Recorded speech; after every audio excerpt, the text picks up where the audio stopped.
Friends, आज हम class 10th का मॉडल पेपर सोशल साइंस का सॉल्व करेंगे। इसमें पार्ट 1 करेंगे।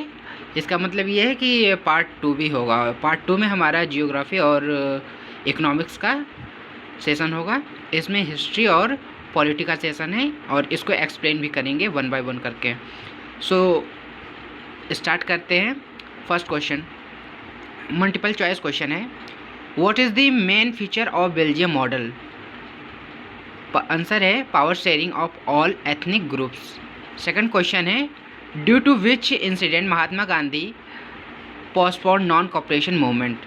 चोरी Chaura incident. Who became the rule united Italy in 1861? इसका आंसर है Victor Emmanuel second. And fourth question है who wrote the book Hind Swaraj? Mahatma Gandhi.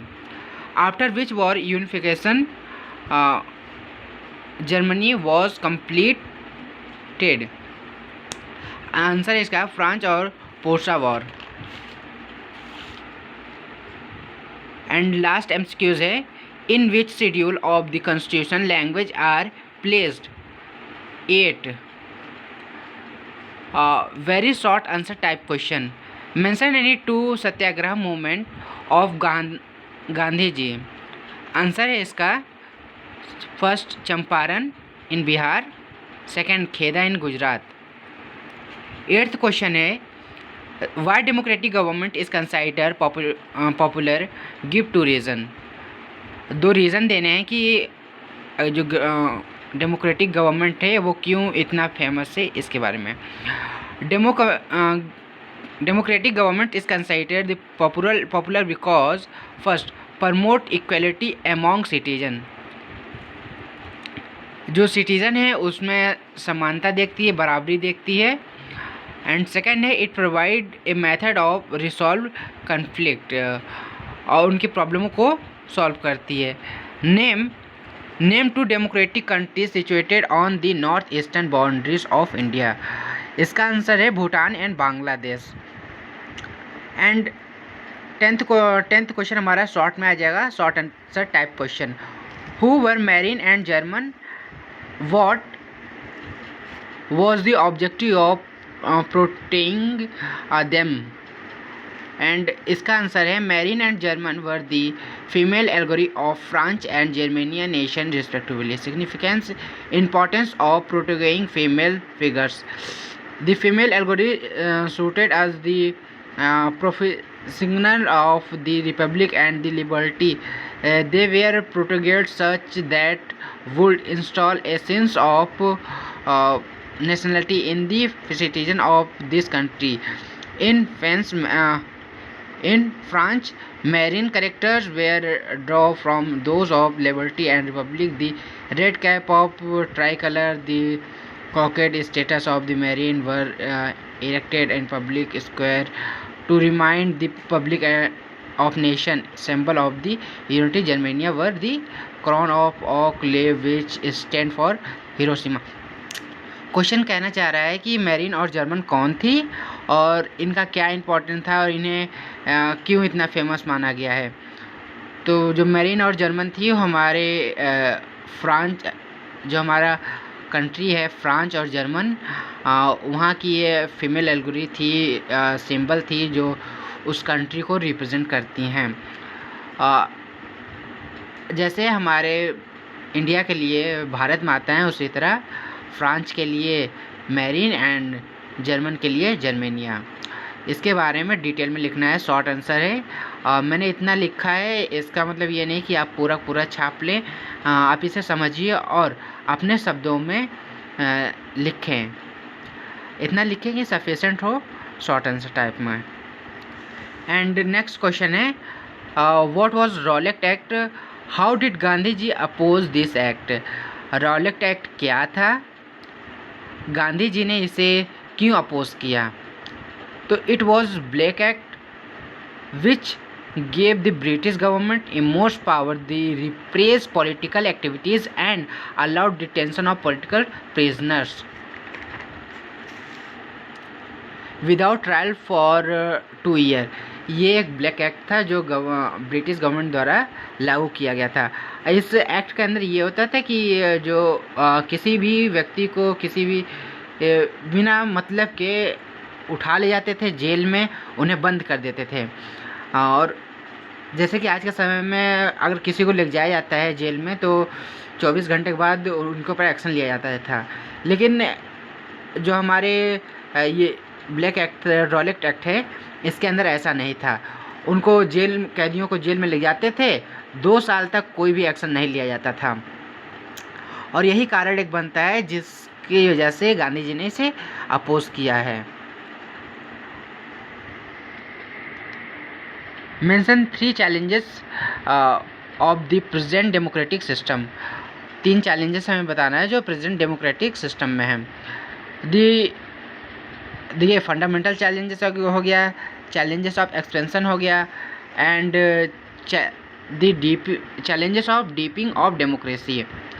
ये 3 चैलेंजेस है जो एक डेमोक्रेटिक कंट्री में ये चैलेंजेस फेस किए जाते हैं। सो फाउंडेशनल चैलेंज समझ लेते हैं। तो फाउंडेशनल चैलेंज वो चैलेंज है, ये पहला चैलेंज है, इसके ये लिख लेंगे हम। और यहाँ पर ये होता है कि चैलेंज सिर्फ अभी जन्म लिया होता है, पूरा मतलब होता नहीं है, लेकिन स्टार्टिंग रहती है इसमें। एंड इसी तरह चैलेंजेस ऑफ एक्सपेंशन, इसमें एक्सपेंशन मतलब समझ रहे होंगे कि ये फैल जाता है, इसमें फैला होता है। जो चैलेंजेस है डेमोक्रेटिक कंट्री में वो फैला होता है। और फाउंडेशन यानी अभी स्टार्ट ही होता है, और डीपिंग यानी पूरा इसमें हो चुका होता है, चैलेंजेस से पूरा आ चुका होता है। एंड नेक्स्ट क्वेश्चन देखते हैं। Responsible governments and transparency are necessary in democracy.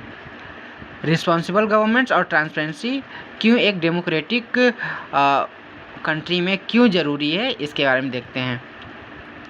So answer है responsible governments is the one that is answerable to that citizen. It responsible for making all decision on behalf of its citizen and according to their need and expectation.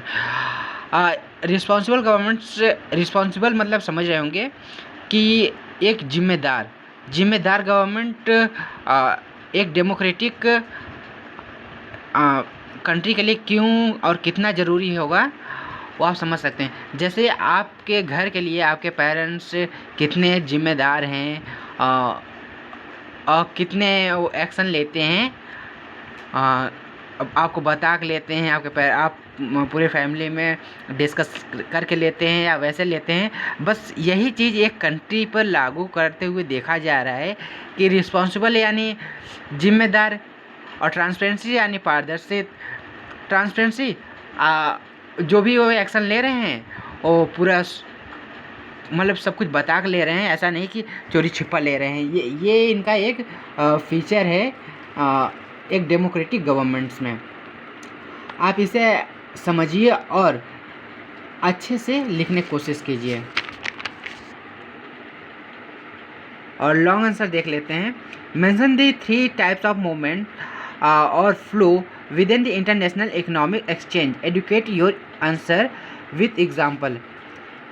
3 types के movement हमें इसमें mention करने हैं जो flow कर रहे थे किसमें, इंटरनेशनल इकोनॉमिक एक्सचेंज में। जो इकोनॉमिक एक्सचेंज आया है, जो हमारे इकोनॉमिक्स बढ़े हैं उसमें, जो इकोनॉमिक क्रांतिकारी हैं उसके विषय में। तो पहला है flow of trade, flow of labour and flow of capital. ठीक है, तो हम ये 1 बाय 1 देख लेते हैं। फ्लो ऑफ ट्रेड मतलब आप समझ सकते हैं व्यापार। किस तरह व्यापार का एक स्टेट से एक कंट्री से दूसरे कंट्री में फ्लो हुआ है हमारे बीते हुए समय में, और अभी भी हो रहा है। किस तरह कॉटन, क्लोथ और वीट, राइस और भी जो हमारे कंट्री में उत्पादन होती है वो दूसरे कंट्रियों में जाती हैं, और जो दूसरे कंट्री में होती हैं वो हमारे कंट्री में आती हैं। ये भी एक जो हमारा कह सकते हैं कि इंटरनेशनल इकोनॉमिक का एक्सचेंज है। And flow of labour, labour देखिए लेबर का फ्लो इस तरह हुआ है जैसे माइग्रेशन होता है, कोई भी काम ढूंढने के लिए एक कंट्री से दूसरे कंट्री में जाता है और वहाँ पर रहता है, फिर वहीं पर रहने लगता है। इसमें काम के पर्सपेक्टिव से जाते हैं और वहाँ पर काम करते हैं, रहने लगते हैं, सेटल हो जाते हैं दूसरे कंट्रियों में। And flow of capital, capital यानी समझ सकते हैं मनी हो गया, ठीक है। कैसे इसका फ्लो कैसे हुआ मनी का, मतलब कैपिटल का फ्लो ऑफ कैपिटल कैसे ये आया हमारे बीच में।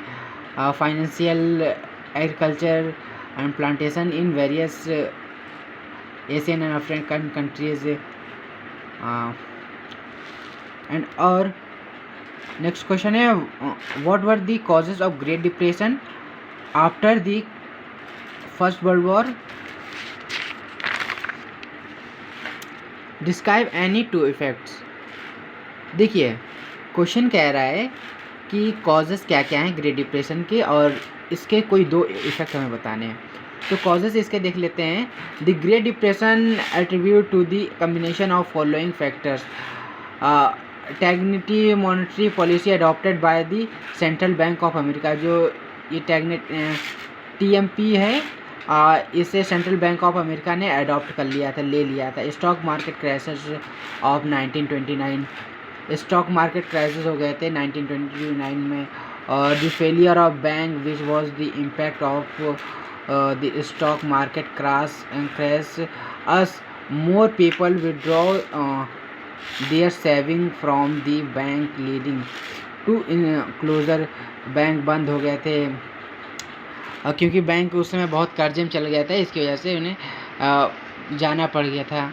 Reduction in purchase due to dismissed saving, the passing of smooth, ये सब मैंने कई सारे लिखा है, आप इसमें से कुछ पॉइंट छाट के लिख सकते हैं। एंड इसके इफ़ेक्ट देख लेते हैं। India import and export and import near by helped in the national prices crash हो गई, prices in India also plunged, wheat prices in India fell by 50%, जो वीट का प्राइस था वो 50% पे आ गया था। इंडिया पेशेंट इन डिबिट्स इंक्रीज, वो सब बहुत परेशान हो गए थे। ये सब कारण हैं जो हमारे ग्रेट डिप्रेशन की वजह से इफ़ेक्ट पड़े थे हमारे इंडिया पर। व्हाट इज़ एंड 13 क्वेश्चन है what is meant by power sharing. Power sharing का क्या मतलब है, why is it necessary, give any 2 reason. 2 reason कोई बताने हैं। और पावर शेयरिंग क्या है, क्यों ज़रूरी है, 2 कोई कारण बताने। तो power sharing the power does not rest with any one organ of the state, rather it is shared among the legislature, executive and judiciary. It is all called the power sharing. इसी को हम power sharing कहते हैं। Power sharing मतलब शक्ति का विभाजन। Power यानी शक्ति और शेयरिंग यानी विभाजन। कैसे एक डेमोक्रेटिक एक फेडरल कंट्री में कैसे शक्ति का या कहें कि पावर का डिवीज़न होता है। एंड इसके इम्पोर्टेंस देख लेते हैं। इम्पोर्टेंस ये कुछ लिखे हैं। The prudential reason for the power sharing is good because it help to reduce the possibility of conflict between social group in India. Seat have been reserved both the parliaments and state legislature for the social weaker section for social society. The absence of power sharing result into imposition of will the minority committee over the other. In the short run in the appear attractive, but in the long run it undermines the unit of the nation. Power sharing is very spirit of democracy. ये power sharing बहुत तेज़ी से फैलता है, ये भी एक इसका फीचर ही है। एंड लास्ट क्वेश्चन है what is the mean by federalism, mention any 3 feature of federalism, federal system. Federalism क्या है, उससे आप क्या समझते हो, और इसके कोई 3 फीचर हमें डिस्कस करने हैं। Federalism is the government in which the power is divided between central authority and various constituents unit of country. Federalism एक सिस्टम है जिसमें पावर विभाजित होता है, एक सेंट्रल अथॉरिटी में और एक छोटे पावर में। यानी यहाँ पर कई प्रकार के गवर्नमेंट पाए जाते हैं। इसमें यहाँ फिक्स नहीं होता है कि कोई एक ही राजा होगा, उसके नीचे वाले के पास भी ताकत होता है, और जो मेन पावर होता है उसके पास भी ताकत होता है।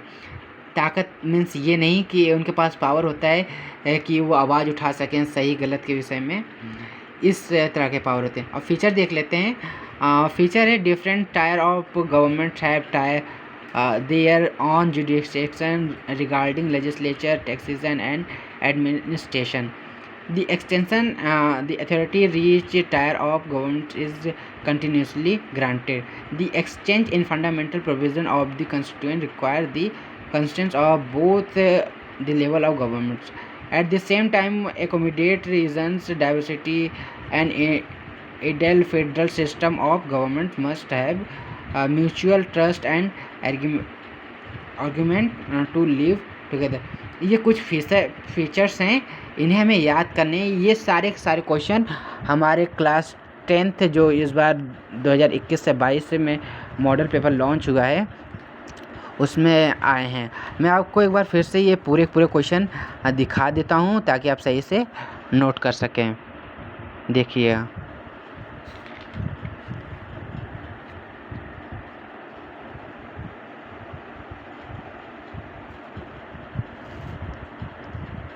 आप इसका चाहे तो स्क्रीनशॉट ले लीजिए या वीडियो पोस्ट करके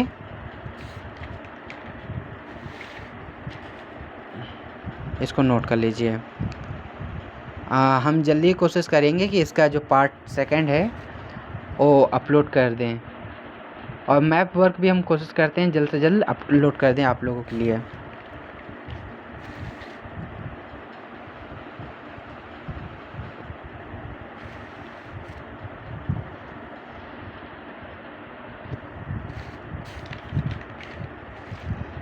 हाँ, आपको बता दें कि ये आंसर खूब मैंने अच्छे से लिखा है और खूब भारी लिखा है, यानी खूब बड़ा लिखा है।